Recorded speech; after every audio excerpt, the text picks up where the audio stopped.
Hello, our ladder. This is RammJaeger. John Gibson to my friends. Can you introduce yourself first a bit? Most people already know you at our ladder, but can you say quickly what you do, what your position is for Tripwire Interactive? Well, my name is John Gibson, as I mentioned. I'm the President of Tripwire Interactive. What I do is I run the company. That's one thing. And beyond that, I also do a lot of programming. I'm the lead programmer. I programmed most of the game Red Orchestra, most of the mod Red Orchestra, a large portion of Killing Floor. For President of Stalingrad, I've been doing a lot of the weapon functionality, all of the AI work, some of the gameplay. I think that's about it. How important for you is a small community such as a planning community for you for a game as Red Orchestra, Ostfront or Heroes of Stalingrad? Well, I think for any multiplayer game, the clan community is really important. The clan community sort of forms the nucleus around which the rest of the community forms. They give the community a solid anchor to be based on. Particularly, you know, the clan community, they host a lot of the servers. If there's no servers, where are people going to play? So yeah, we look at, with any game we do, particularly a game like Red Orchestra, we look at you know, how we can make the competitive and clan community happy and keep clans playing the game. Well, are there any sorts of collaboration you guys are planning together with clan communities? Not say our ladder in particular, but is there any work being done together with say popular ladders, leagues, or communities from different games or from our own itself? Well, I mean, on the first game we did some collaboration with I think it was TWL. We did some work with them on the first game, adding some features that they requested. But I think pretty much what we're going to do this time around is, particularly during the beta period, is just work with the clans and the ladders. You know, getting feedback on the game and talking to them if there are features that they would like in the game to support competitive play that aren't in the game. We can look at adding those features. I think that's the main thing we're going to be doing, is particularly getting a lot of the clans involved with the beta. Heroes of Stalingrad is aiming more, trying to lower the initial bridge to cross for entering the game, making it easier accessible. Yeah. Are things being done to actually make clanning more accessible? Because clanning actually can be hard to get into for clans as well, if they're starting. I can't really think of anything we're doing to make clanning more accessible. Well, perhaps things that, for instance, work. You have said, I believe, that in Countdown, first you play as Axis one team and Allies the other, and at the end, once it's one, teams swap, right?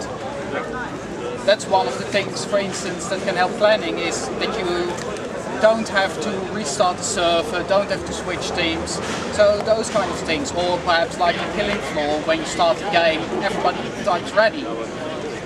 Those things are always made as mutators for a game and can usually end up being made by the community, but having those things implemented from the get-go, for instance, makes playing easier.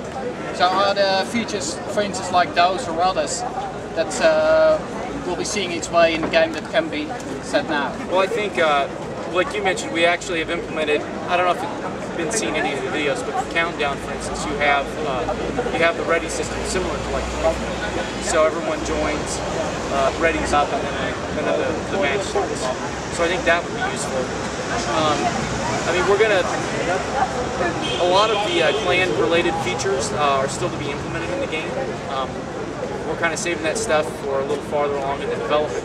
But you know, any of the stuff that we've done in the previous game, we'll put in the new game. Clans have different levels of things that they want to, and ladders. You know, for some competitive gaming, you know, locking the player to a first-person view when they're spectating of one of their teammates is fine. For other competitive ladders, they want it completely blacked out.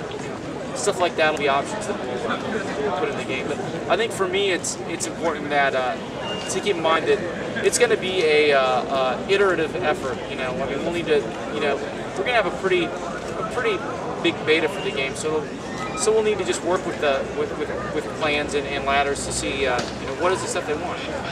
So is there perhaps a possibility for, there is a difference, for instance, in map sizes?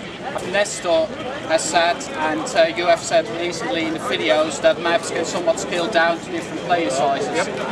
And with that, if you look generally at clanplay, is because of collaboration going on, generally with less people you need a bigger area to play in, because with high collaboration you can easily lock someone down. So for instance, in what ways is the scalability of maps user definable, or are all those kind of options? So the goal with the new game is to make essentially a 64-player, 32-player, and 16-player setting for each level, and that actually scales up the size of the playable area and the number of objectives, things like that. Part of the goal with that, particularly with the 16-player level, is to make sure that 8-on-8 matches are fun and intense. You know, one of the things we're also looking at is sometimes the clanners might want to have an 8-on-8 match and a 64-player level. So we'll give them options to kind of override the settings. Some of the stuff that the scaling does, it can actually modify the kind of the geometry of the level. It can open and close paths. It can, this place might have a wall, and in this 16-player version and the 32-player version, there's no wall there. You know, so the scalability is it's a pretty cool system. I mean, beyond that, in the really open levels, obviously you can't put walls everywhere. So we have, you know, we kind of have a playable area, and you go outside the playable area, you get a warning. Hey, go back. Oh, you didn't go back, then you will whatever. But beyond that, even within the level, you know, we can actually change paths, block areas, open up areas, all kinds of things like that. For clanning, generally, something really important for us is the anti-cheat. Because if somewhere exploiting and cheating happens, it's generally in clanplay. Will Orchestra Heroes of Stalingrad still use VAC as anti-cheat protection? That's the current plan. Because one of the big issues with anti-cheating in clanplay is generally trust. VAC, as you know, got delayed banning. Yep. So if, for instance, if you play a match and you know for sure that person he cheated, there needs to be some way that, for instance, staff of a website can check up and know for sure that the person cheated or not. While with VAC you might know 2-3 months or whatever later till someone actually cheated because he's banned then. Are there any plans or perhaps ideas to change that, like for instance demo recording? Or we're looking at, one of the things that we're considering, and we've got no hard and fast plans for something beyond VAC, but some of the stuff that we're considering is kind of doubling up, is having VAC and additional anti-cheat that doesn't do a delayed ban. And I can't go too much into the functionality of VAC, but as a general system, I think it's pretty good. But as you mentioned, for clan play, it gets a little tricky.